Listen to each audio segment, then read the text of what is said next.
musik, bernyanyi hukumnya mubah. Ada lagi? Mohon bertanya, yang pertama di dalam Quran surat Al-Baqarah ayat 238, apakah yang dimaksud dengan sholat wusta itu? Yang kedua di dalam surat An-Nisa ayat 154, apakah yang dimaksud hari Sabat? Yang ketiga, kita pernah melihat orang sholat setelah rukuk ada yang sedekap. Apa ada tuntunannya dalam Islam, Ustaz? Yang pertama, hafidhu ala sholawati was sholatil wusta wa qumu lillahi qanitin.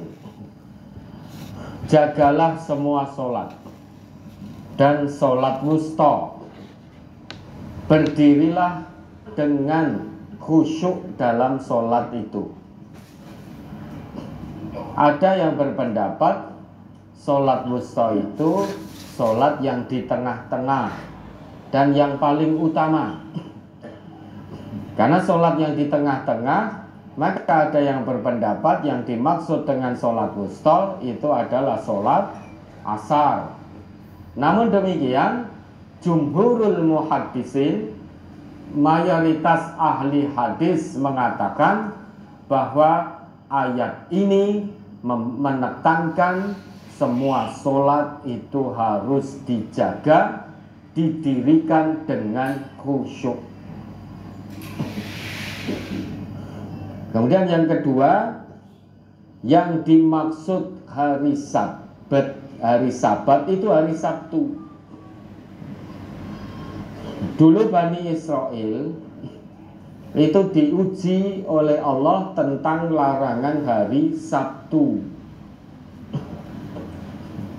Hari Sabtu itu di mana ikan-ikan itu muncul dan mengapung-apung di permukaan air, sehingga mudah untuk diambil, hasilnya melimpah. Tetapi selain hari Sabtu, ikan-ikan tidak datang. Lah oleh Allah, Bani Israel diuji keimanannya. Jangan ambil ikan di hari Sabtu. Dasar Bani Israel, dia melanggar larangan hari Sabtu. Karena ikan ini munculnya di hari Sabtu, bahkan sampai syurra'a, mengapung-apung di atas air, sehingga mudah sekali diambil. Selain hari Sabtu, la ta'tihim, ikan-ikan tidak datang kepada mereka selain hari Sabtu. Nah, ini dasar Bani Israel ternyata sudah sejak dulu.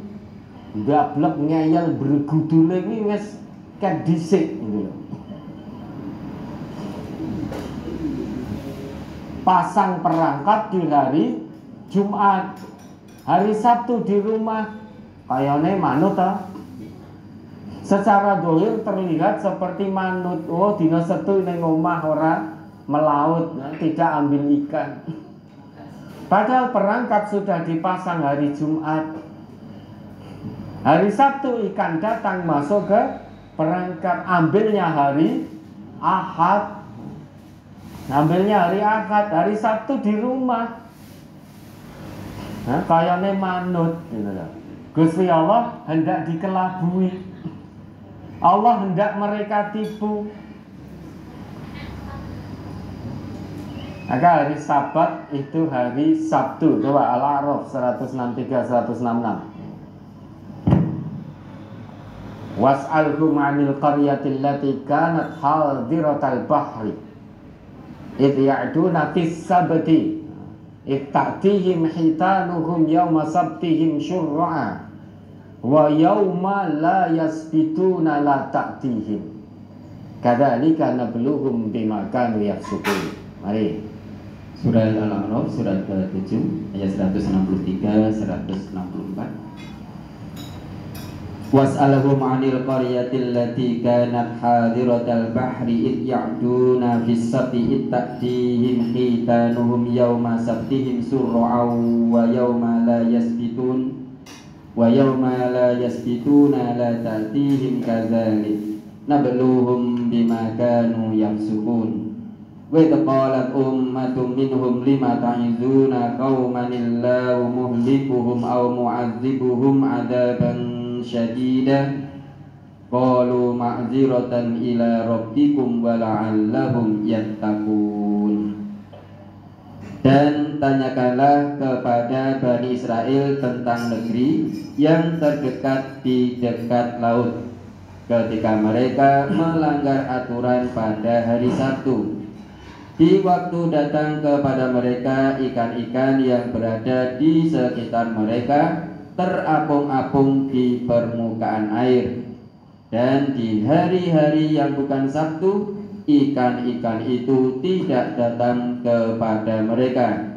Demikianlah kami mencoba mereka disebabkan mereka berlaku fasik.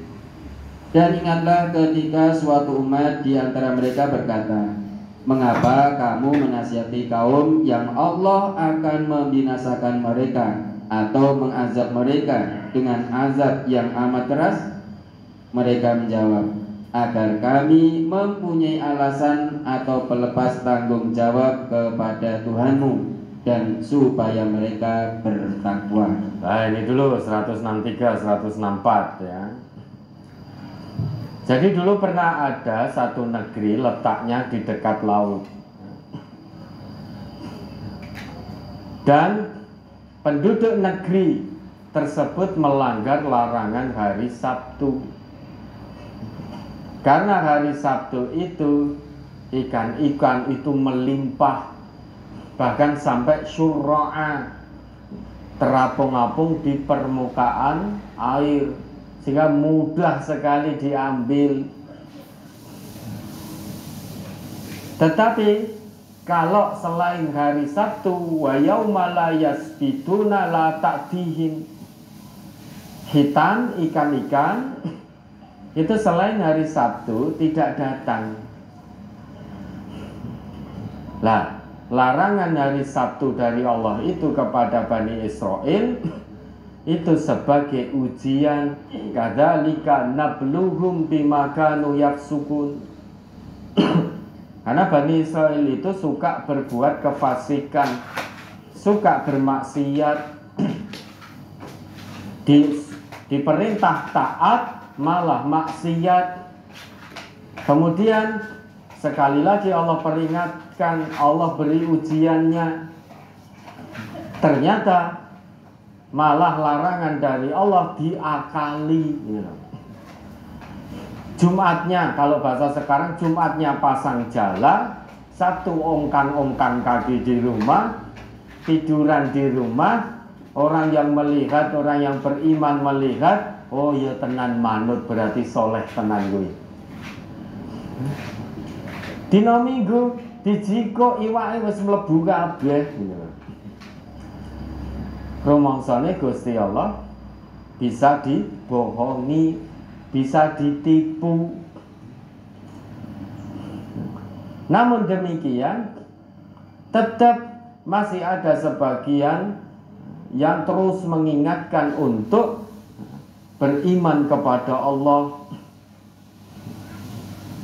Lah, sekelompok orang yang lain itu mengatakan, ngopo to kowe kok tetep ngandani kae terus, padahal kae ngayal kaya ngono bregudun kok bakal disiksa karo Gusti Allah, dibinasakan. Kamu kok tetep dengan penuh kesabaran. Lima ta'iduna qaumanillah muhlikuhum au mu'adzibuhum 'adzaban syadida. Kenapa kamu tetap dengan penuh kesabaran gretai ngandani satu kaum yang ngeyel banget, dan pasti kaum itu akan dibinasakan oleh Allah dan diazab oleh Allah? Kenapa kamu kok terus gretai, terus menasehati? Apa jawabnya? ma'dziratan ila rabbikum wa la'allahum yattaqun. Agar kami punya alasan untuk berlepas tanggung jawab di hadapan Tuhanmu, yaitu di hadapan Allah, dan agar mereka itu menjadi orang-orang yang bertakwa. Sehingga ada dua tujuan. Kenapa ada orang yang terus sabar gretei, orang yang durhaka, yang bermaksiat untuk kembali kepada Allah? Tujuannya ada dua. Yang satu, biar kita lepas tanggung jawab di hadapan Allah, bahwa kewajiban menasihati, memberi peringatan telah kita lakukan dengan maksimal, biar nanti tidak disoal lagi oleh Allah. Itu tujuan pertama. Yang kedua, agar para pendurhaka, ahli maksiat itu kembali ke jalan Allah, sehingga menjadi hamba Allah yang bertakwa. Tujuannya itu. Maka Bapak Ibu jangan bosan-bosan memberikan nasihat kebenaran. Ada orang yang menyimpang dari jalan Allah dan Rasulnya, beri nasihat. Meski resikonya jenengan dimusuhi, dicaci maki, dirasani, dianggap sok suci, bahkan diusir dari keluarga, dari kampung halaman, jangan berhenti untuk menjadi penasihat kebaikan dan kebenaran. Tujuannya apa? Biar kita punya alasan di hadapan Allah. Ya Allah, kewajibanku sebagai seorang muslim memberi nasihat, memberi peringatan, memberi pelurusan kepada orang-orang yang menyimpang telah hamba lakukan dengan maksimal. Beda kalau kita belum memberi nasihat, masa bodoh. Ada orang, apalagi anggota keluarga kita, menyimpang dari aturan agama Allah, kita diamkan, yang penting aku orang. Nanti sampai di hadapan Allah akan ditanya, tanggung jawabmu sebagai seorang muslim itu harus tawasau bil haq, tawasau bis sabr. Kenapa nasihat menasihati dalam kebenaran dan kebaikan tidak kamu lakukan? Apa yang akan kita jawab di hadapan Allah? Kita tidak punya ma'dzirah, tidak punya alasan untuk lepas tanggung jawab di hadapan Allah. Karena kewajiban setiap muslim dimanapun berada itu punya amanah yang sama, yaitu menyebar luaskan kebenaran dinullah, yaitu memberi nasihat tentang kebenaran dan kesabaran. Itu tujuan pertama. Yang kedua, biar orang-orang yang sedang menyimpang segera tersadar, terbuka hatinya, kembali ke jalan Allah, taubat nasuha, sehingga menjadi hamba Allah yang bertakwa. Ya. Terus yang ketiga tadi apa? Setelah rukuk bersedekap, apa ada tuntunannya? Setelah rukuk bersedekap itu tidak ada tuntunannya. Yang namanya i'tidal itu istirsal, tangannya dilepas, tidak lagi kembali bersedekah. Hadis-hadis yang menjelaskan tentang bersedekap ketika berdiri di dalam sholat itu pernyataan umum, tetapi maksudnya khusus, yakni sesudah takbiratul ihram sampai sebelum rukuk, itu makna khususnya. Jadi hadis-hadis yang menjelaskan sedekap ketika berdiri dalam sholat itu pernyataan umum tapi maknanya khusus. Kekhususannya yaitu sesudah takbiratul ihram sampai sebelum ruku. Hadis riwayat Muslim juz 1 halaman 301 menjelaskan tentang kekhususan itu. An Wa'il ibni Hujrin, dari Wa'il bin Hujr, annahu ra'an nabiyya sallallahu alaihi wasallam rafa'a yadayhi hina dakhala fis sholati kabbara. Wa'il bin Hujr itu pernah melihat Rasulullah sallallahu alaihi wasallam mengangkat kedua tangan dan bertakbir ketika memulai sholat. Wasofa Hammam hiyala udunaihi. Hammam yaitu perawi menjelaskan bahwa Rasulullah mengangkat kedua tangan beliau itu sampai sejajar telinga. Begini. Summal tahafa fi thawbihi.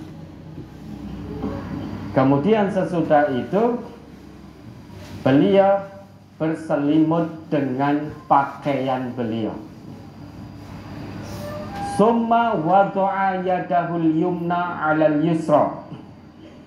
Kemudian beliau meletakkan tangan kanannya di atas tangan kiri alias bersedekap.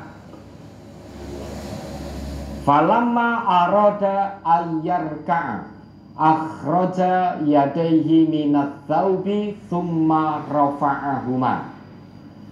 Ketika beliau hendak ruku, Rasulullah mengeluarkan kedua tangan dari bajunya tadi, dari pakaian beliau tadi, kemudian mengangkat keduanya. Thumma kabbara faraka'a. Kemudian bertakbir dan ruku. Falamma qala sami'allahu liman hamidah. Nah ini, ketika beliau mengucap sami'allahu liman hamidah, rafa'a yadaihi. Beliau angkat kedua tangan beliau. Tidak ada penjelasan dalam hadis ini sesudah i'tidal, ketika i'tidal sami'allahu liman hamidah beliau kembali bersedekap. Tidak ada keterangan yang sharih dalam hadis. Yang ada, yang tegas sharih, falamma qala sami'allahu liman hamidah rafa'a yadayhi. Ketika Rasulullah mengucap sami'allahu liman hamidah, artinya i'tidal. Penjelasan sharih dalam hadis hanya disebutkan Rasulullah mengangkat kedua tangan beliau. Tidak ada lagi keterangan summa wada'a yadahul yumna 'alal yusra. Kemudian beliau meletakkan tangan kanan di atas tangan kiri. Tidak ada keterangan itu lagi. Keterangan wada'ul yumna 'alal yusra, wada'u yadil yumna 'alal yusra, meletakkan tangan kanan di atas tangan kiri, itu dijelaskan oleh hadis ini Muslim juz 1 halaman 301, dilakukan oleh Nabi ketika beliau habis takbiratul ihram. Ketika i'tidal yang disebutkan rafa'a yadaihi, beliau hanya mengangkat kedua tangan tanpa disebutkan lagi summa wada'a yadahul yumna 'alal yusra. Oleh karenanya saat i'tidal tangan terlepas, istirsal, tidak lagi bersedekap. Dan ketika sujud sajada baina kaffaihi, sujud di antara dua telapak tangan beliau. Nah, terkait dengan i'tidal insyaallah sudah dibrosurkan. Nanti Bapak Ibu bisa lihat di brosur tanggal 5 April ya, 2015. 5 April 2015 itu sudah ada keterangan tentang i'tidal. Sekali lagi, Mohon bertanya, yang pertama, untuk jamak qasar, tetapi kita berdoa dahulu, itu diperbolehkan apa tidak? Yang kedua, kalau kita menyimpan uang di bank konvensional, kita diberi hadiah langsung, tetapi uang harus ditabung mengendap 3-6 bulan. Apakah termasuk riba?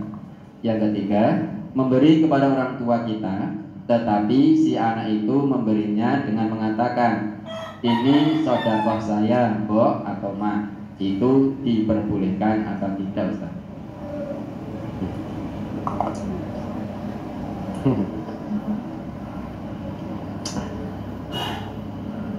Yang pertama, kalau Bapak Ibu sholat jamak qasar, misal zuhur dengan asar, maghrib dengan isya, jadi iqomah, kemudian dirikan sholat zuhur 2 rakaat, habis salam langsung iqomah lagi, tidak perlu doa dulu, tidak perlu diselingi zikir dulu, langsung iqomah, kemudian sholat asar 2 rakaat.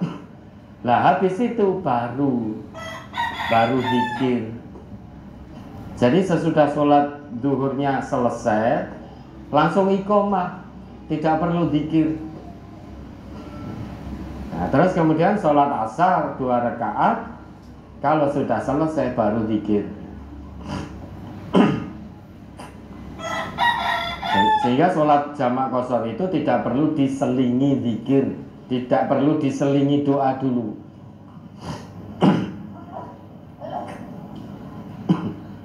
Nanti zikir dan doa dilakukan sesudah sholatnya selesai.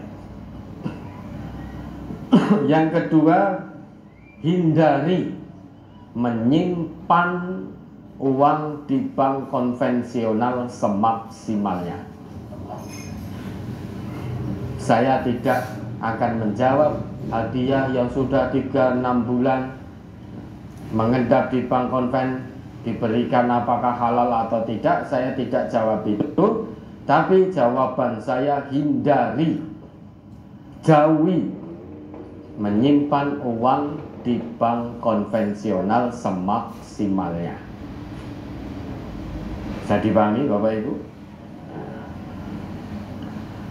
Wadine enek sing ngeyel, nanti saya punya makfirah di hadapan Allah. Ya Allah, saya sudah sampaikan terus menerus, tetapi jika ada warga MTA yang masih ngeyel bersinggungan dengan riba, saya berlepas tangan ya Allah, karena sudah kita sampaikan terus menerus. Nah itu urusan dia denganmu wahai Allah. Mau jenengan siksa, monggo. Kenapa kok ini terus kita ulang-ulang tentang riba ini? Selain biar kami punya makfirah di hadapan Allah, biar warga MTA yang masih terlibat transaksi ribawi itu segera hijrah semuanya tanpa kecuali. Tanpa kecuali, hijrah semuanya. Lah bagaimana caranya? Nanti Allah akan tunjukkan cara yang baik, rezeki yang berkah. Yang penting yakini dulu bahwa Allah senantiasa akan menolong hambanya yang berhijrah dari keburukan menuju kebaikan, dari kegiatan yang diharamkan menuju kegiatan yang diberkahi dan diridhoi oleh Allah. Itu dulu tanamkan keyakinan dalam hati. Jangan takut hijrah dari riba. Biasanya kan kita ketakutan, kalau sekarang saya hijrah kok piye mangane, piye bayar sekolah, piye ini itu. Asyaitan ya'idukumul faqra wa ya'murukum bil fahsya. Setan itu akan terus membisiki kamu tentang kefakiran, dan setan akan terus membisiki kamu tentang fahsya, kekejian. Riba itu fahsya menurut Allah. Kenapa? karena madorotnya tidak hanya menimpa pelakunya sendiri, tapi juga menimpa orang lain. Kemaksiatan yang pelakunya, madorotnya, dampaknya, keburukannya itu selain menimpa pelaku dan orang lain, itu juga disebut fahsya. Selain kemaksiatan yang sumbernya hawa nafsu perut ke bawah, itu juga fahsya. Maka riba itu fahsya. Jangan hanya kepingin dapat rupiah. Keuntungan rupiah itu tidak seberapa. Semu menipu, sekarang jenengan dapat, besok habis. Dapat rupiah, tapi neraka terbuka. Naudzubillah. Maka jauhkan diri semaksimalnya dari menyimpan di lembaga-lembaga keuangan yang di situ berlaku sistem ribawi, semaksimalnya. Kalau mau ngeyel ya monggo. Karena jangan sembunyi-sembunyi di rumah terus tetap terlibat transaksi ribawi, ya saya tidak tahu. Tapi Allah yang maha mengetahui. Ya, terus kemudian anak yang memberi kepada orang tua, mbok iki sodakohku, itu anak kurang ajar, anak durhaka, tidak dilihat oleh Allah di hari kiamat, tidak akan masuk surga, kata Nabi begitu. Salah satu la yanzurullahu ilaihim yaumal qiyamah. Ada 3 kriteria manusia yang tidak akan dilihat oleh Allah pada hari kiamat. Allah tidak sudi melihatnya pada hari kiamat. Allah tidak sudi turunkan rahmatnya pada hari kiamat. Langsung seret cemplung ke neraka. Yang pertama, al-aqu liwalidayh. Orang yang durhaka kepada kedua orang tuanya atau kepada salah satunya. Artinya, anak yang durhaka kepada orang tua tidak akan dilihat oleh Allah.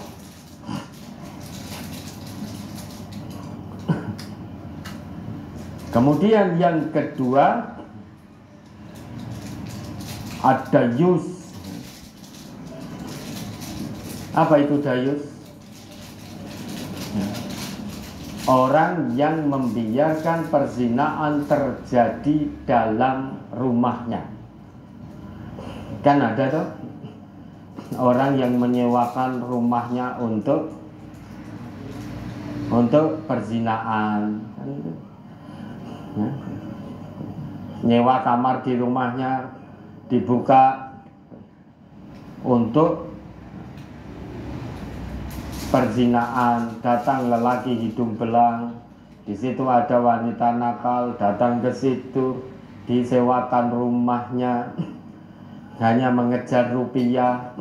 Itu namanya dayus, membiarkan perzinaan terjadi di rumahnya. Atau bapak ibu tahu punya rumah dikontrakkan, tahu ngontraknya untuk pelacuran, panjenengan perso itu dan jenengan biarkan, itu juga termasuk dayus. Meski rumah itu tidak jenengan tempati sendiri, mungkin punya 2 rumah, yang satu ditempati, yang satu disewakan, dan jenengan perso kalau itu digunakan untuk pelacuran. Maka jenengan kalau mendiamkan itu termasuk dayus.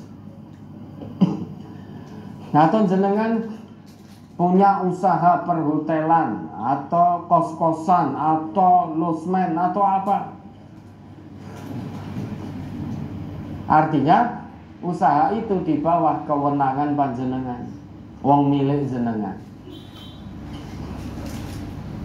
Kok tiba-tiba yang menyewa itu, yang ngontrak itu, jenengan tahu itu bukan suami istri yang sah, yang halal, tapi demi untuk mendapat rupiah jenengan izinkan untuk menyewa di tempat panjenengan, tempat usaha jenengan itu, padahal dengan perso itu bukan suami istri. Nah, itu termasuk dayus, tidak akan dilihat oleh Allah. Kemudian al-mar'atul mutarajjilah, perempuan yang berlagak seperti laki-laki, atau begitu pula sebaliknya.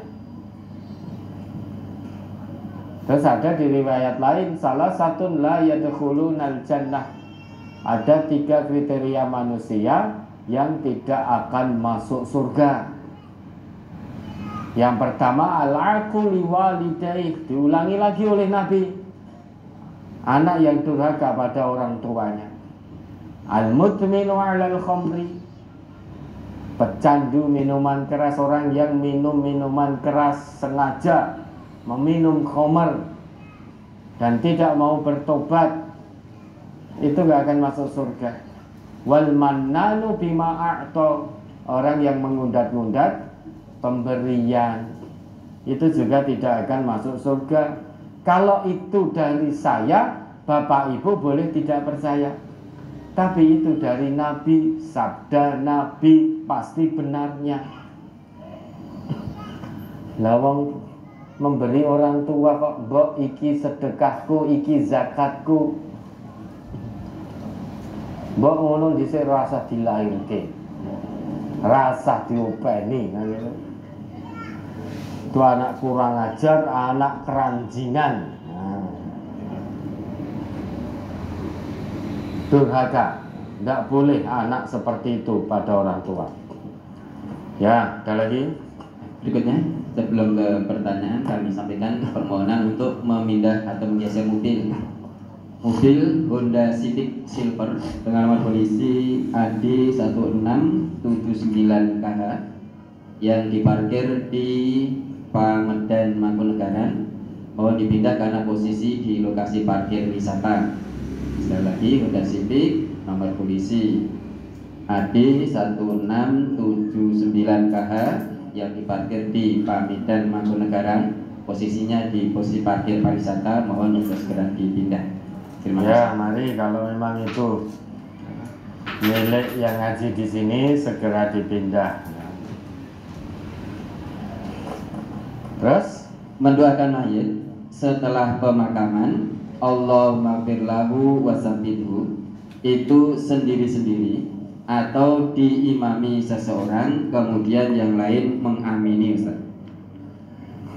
Mendoakan sesudah penguburan itu sendiri-sendiri. Namun jika belum paham, boleh misalkan Bapak dan Saudara, alhamdulillah atas pertolongan dan ridho Allah, semua hak fulan atau fulana sebagai seorang muslim, muslimah sudah bisa ditunaikan dengan baik. Sebelum kita tinggalkan pemakaman ini, mari ada satu tuntunan dari Rasulullah. Sebelum kita tinggalkan, kita doakan mayit dengan doa Allahumma gfirlahu wasabbithu. Mungkin pentakziah ada yang belum tahu tentang doa ini, maka dituntun doanya Allahumma gfirlahu wasabbithu. Tetapi itu diucapkan sendiri-sendiri. Itu boleh kalau memberitahu. Nah, kita doakan dengan doa Allahumma gfirlahu wasabbithu. Kalau perempuan, Allahumma gfirlaha wasabbitha. Nah, kemudian ucapkan itu doa itu sendiri-sendiri. Ada lagi? Ada Badan Penyalur Tenaga Kerja atau BKK yang meminta uang kepada calon pekerja. Misalnya di PT ini 3 juta, kemudian di PT yang lain 6 juta, tergantung gaji yang akan diterima. Kalau gajinya lebih besar, maka dia meminta lebih besar, tetapi jadi lebih mudah masuk ke PT tersebut karena nanti kalau nanti gagal tidak bisa masuk, maka uangnya dikembalikan setelah dipotong transport. Pertanyaan, apakah itu termasuk suap apa bukan? Apakah boleh menurut agama ikut BKK seperti itu, Ustaz? Pungutan itu resmi tidak. Kalau resmi ya tidak termasuk suap.